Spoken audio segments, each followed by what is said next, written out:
capítulo 15, verso 25. E o seu filho mais velho estava no campo.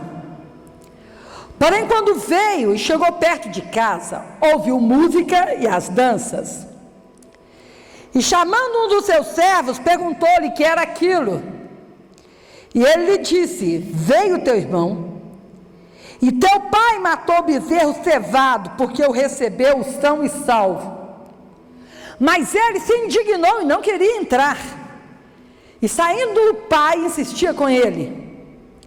Mas respondendo ele, disse ao pai: eis que te sirvo há tantos anos, sem nunca transgredir o teu mandamento, e nunca me deste um cabrito para me alegrar com os meus amigos. Vindo, porém, este teu filho, que desperdiçou os seus bens com as meretrizes, mataste-lhe o bezerro cevado. E ele lhe disse: filho, tu sempre estás comigo, todas as minhas coisas são tuas. Mas era justo alegrarmos-nos e folgarmos, porque este meu filho estava morto e reviveu, tinha se perdido e foi achado. Na minha opinião, essa é uma das parábolas mais lindas que Jesus contou. Mas para que você entenda bem o texto desta mensagem, que é bastante curioso, a teologia do cabrito, você vai precisar de entender o contexto em que esta parábola foi contada. Os fariseus questionaram porque Jesus estava conversando com pecadores.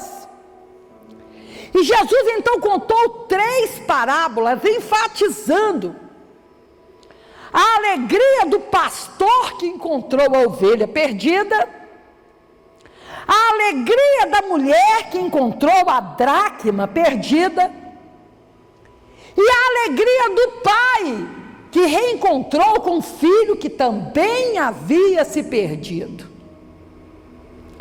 Só que, ao contrário que muitos pensam, eu cheguei à conclusão que o personagem central dessa história não é o filho mais novo, aquele filho que um dia chegou perto do pai e disse: pai, dai-me a parte da herança. Aquele filho ingrato que foi embora, gastou todo o seu dinheiro com as meretrizes, até que um dia ele teve uma crise de ambição suína, olhando ali no chiqueiro dos porcos, vendo os porcos se alimentar com aquelas bolotas, e ele sentiu vontade de comer aquilo que os porcos estavam comendo, nem isso lhe dava, e ele então disse aquela frase célebre: voltar-me-ei, irei ter com meu pai, dir-lhe-ei: pai, pequei contra o céu perante ti, já não sou digno de ser chamado seu filho. E ele retornou para casa e foi recebido com muita alegria, com muita festa, para a infelicidade daquele irmão mais velho. Sim, o irmão mais velho era o personagem central da história de Jesus. Por quê? Porque aquele irmão ficou insatisfeito com o retorno daquele filho pródigo.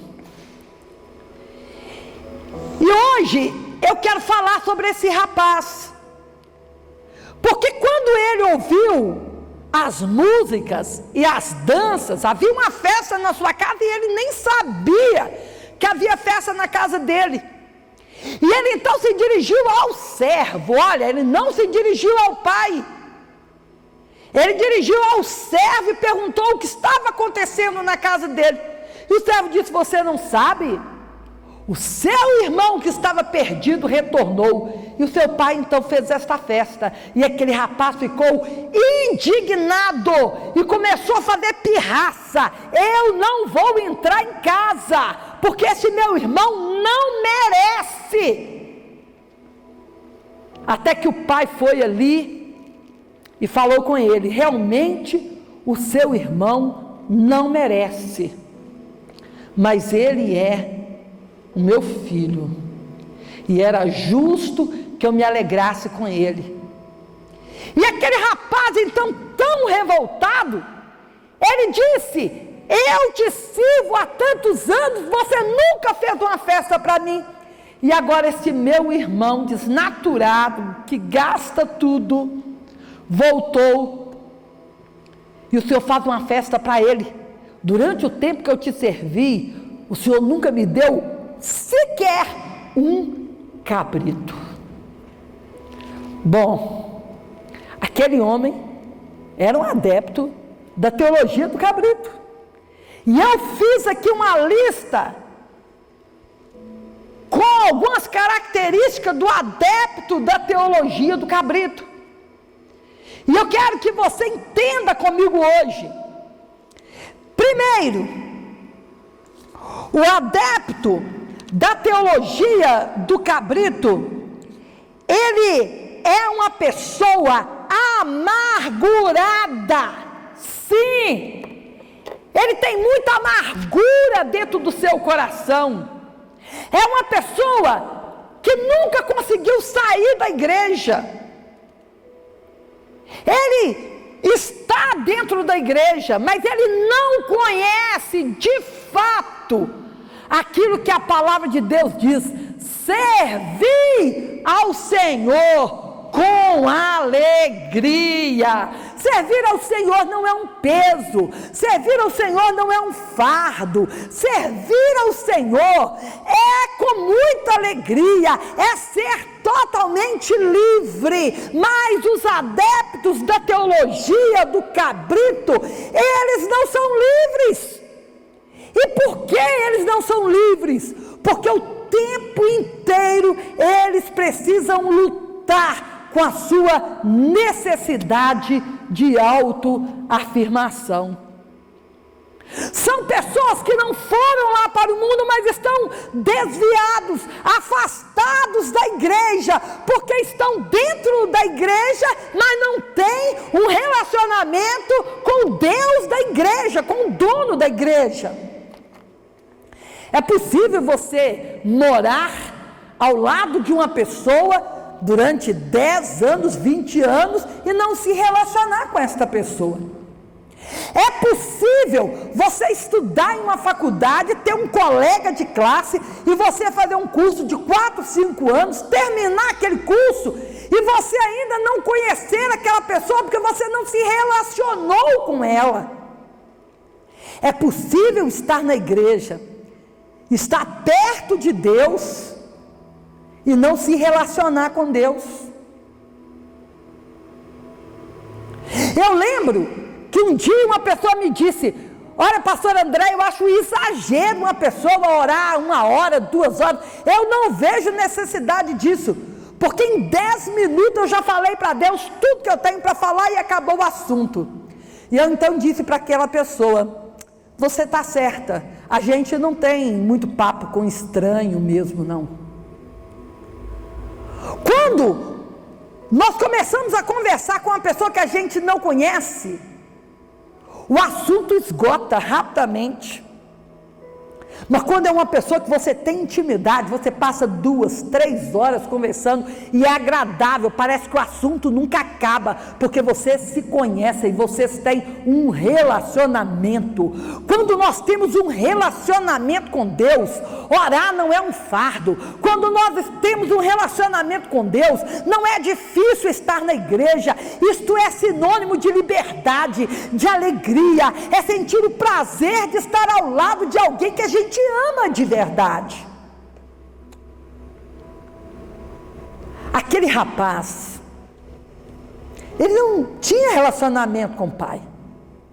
Havia uma festa na casa dele e ele nem sabia que tinha uma festa. E ele não tinha coragem de perguntar para o pai. Ele perguntou ao servo. Ele tinha mais intimidade com o servo do que com o pai.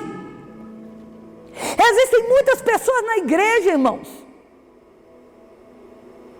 que tem mais relacionamento com o servo do que com o próprio Deus. É por isso que vivem buscando profecias, revelações Não que eu não creia em profecias, não que eu não creia em revelações, acredito em tudo isto. Mas há um exagero de crentes que precisam de ter um guru, que precisam de ter uma muleta, porque não consegue ouvir a voz de Deus. É por isso que existem tantos discipuladores, manipuladores. É por isso que existem tantos líderes, pastores, manipuladores, porque existem pessoas que se deixam manipular, porque não tem intimidade com o Pai. Quando quer ouvir alguma coisa de Deus, procuram alguém. Irmãos, eu creio sim que Deus usa pessoas para falar conosco, mas no sentido de confirmação. Deus não vai permitir que a nossa vida seja dirigida e orientada por outras pessoas. Nós não podemos terceirizar a responsabilidade das nossas vidas, procurando servos ao invés de procurar o Pai. Existem pessoas que sentem que a igreja é um fardo. Eles vão para o culto como se estivessem indo num velório.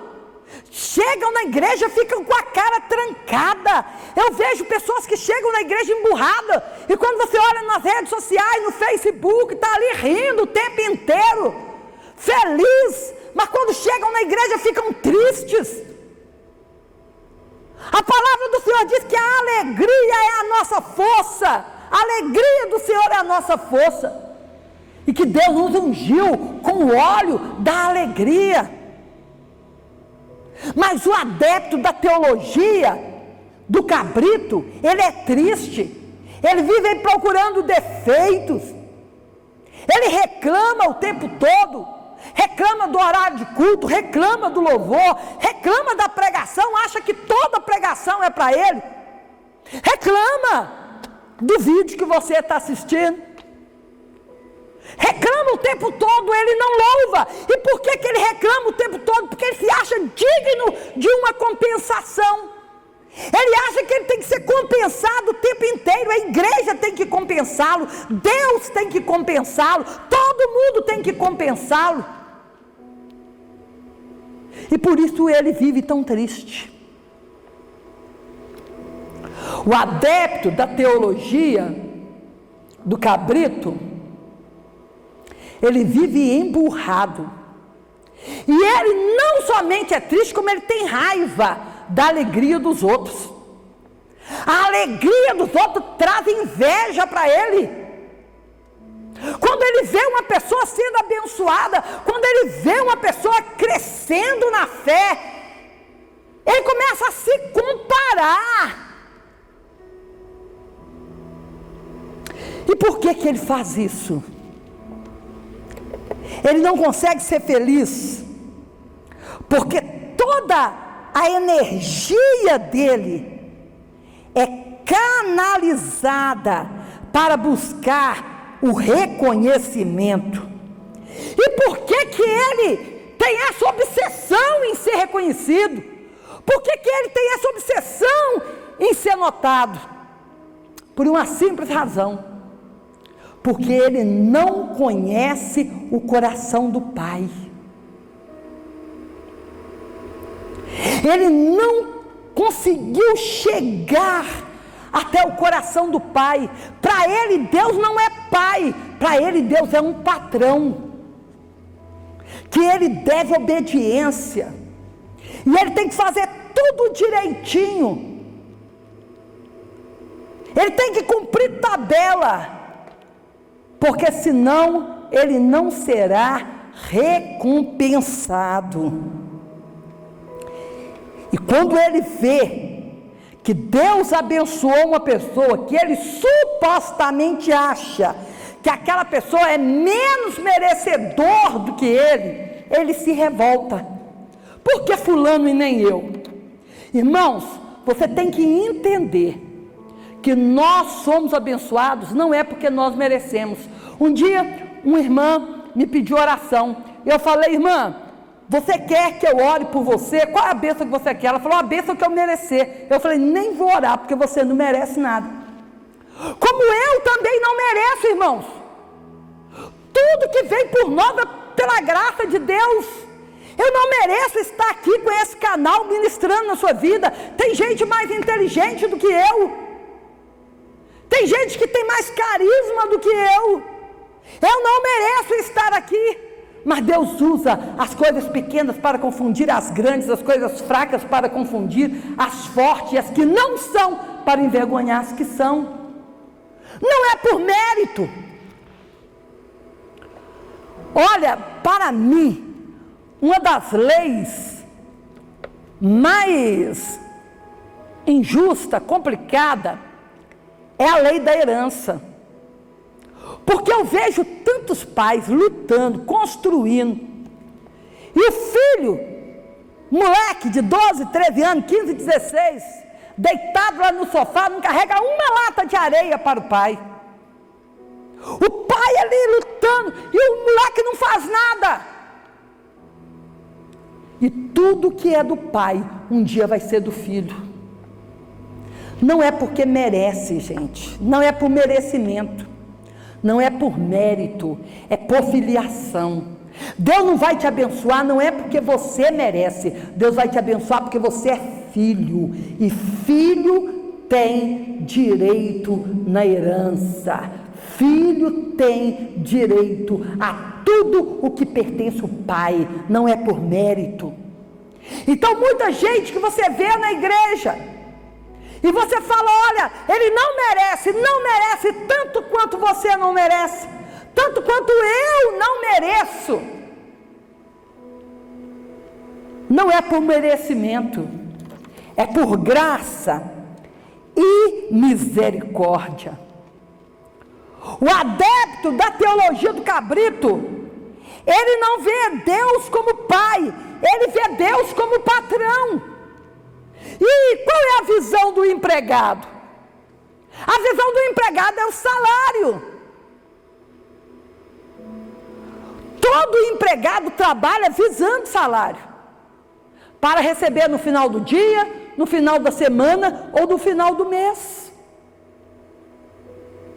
E o adepto da teologia do cabrito, ele também quer o salário dele.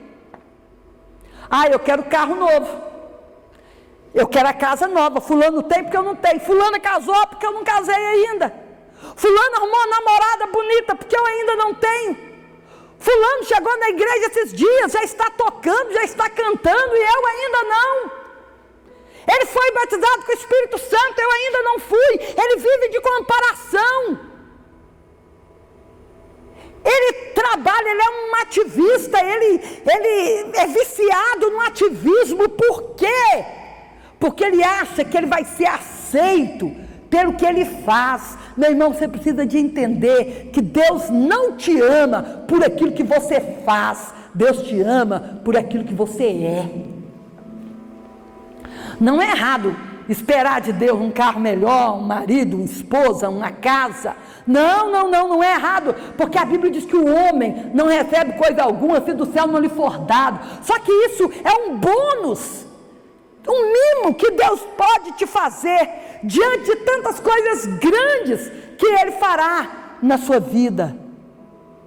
A Bíblia diz que Deus é um Deus recompensador. Deus trabalha com recompensa, sim. Ele é um Deus galardoador, recompensador. Porém, a nossa busca não tem que ser a recompensa.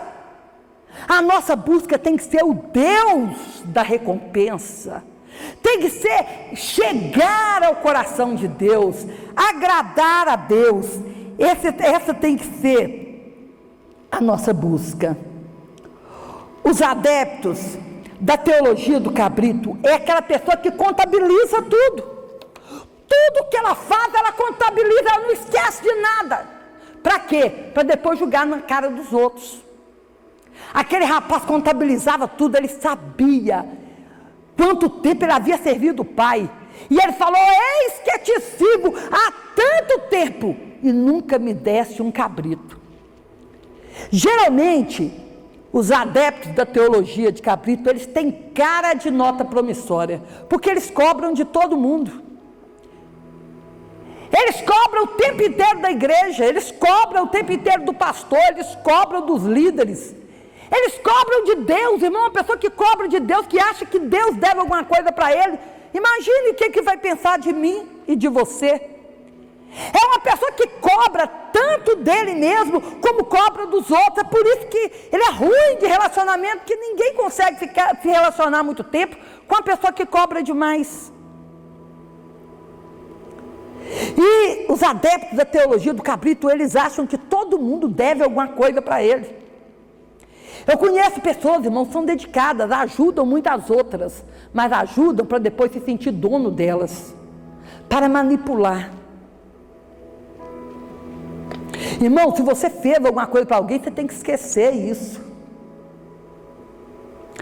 Olha, é libertador quando você entende que ninguém te deve nada. Seu pai não te deve nada, sua mãe não te deve nada, seu marido, sua mulher não te deve nada, seus filhos não te devem nada, Deus não te deve nada, a vida não te deve nada. No momento que você entender isso, a libertação na sua vida vai ser algo muito grande. Quando você fizer as coisas sem a expectativa da recompensa. Os adeptos da teologia do cabrito investem na igreja como se tivesse investido em dólar.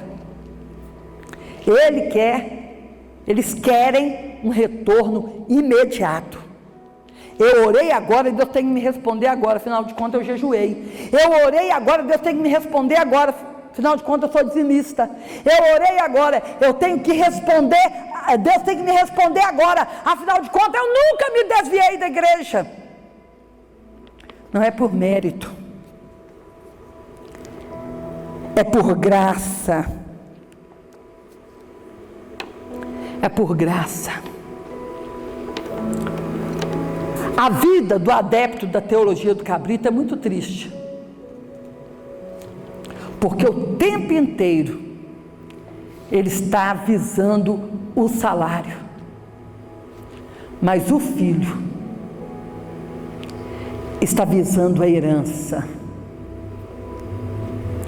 Deus não é o seu patrão, Deus é o seu pai. O pai disse para o filho: tudo que eu tenho é seu. Eu nem sabia que você queria um cabrito. Você é dono de tudo que eu tenho. Muitas vezes, por causa dessas pequenas coisas, isso vai minando o nosso relacionamento com Deus, vai minando o nosso relacionamento com a igreja. Eu quero orar por você nesse momento. Eu não fiz essa pregação para te humilhar, não fiz essa pregação para te expor. Se Deus te levou a ouvir essa mensagem, é porque Ele quer te dar um abraço hoje e falar: meu filho,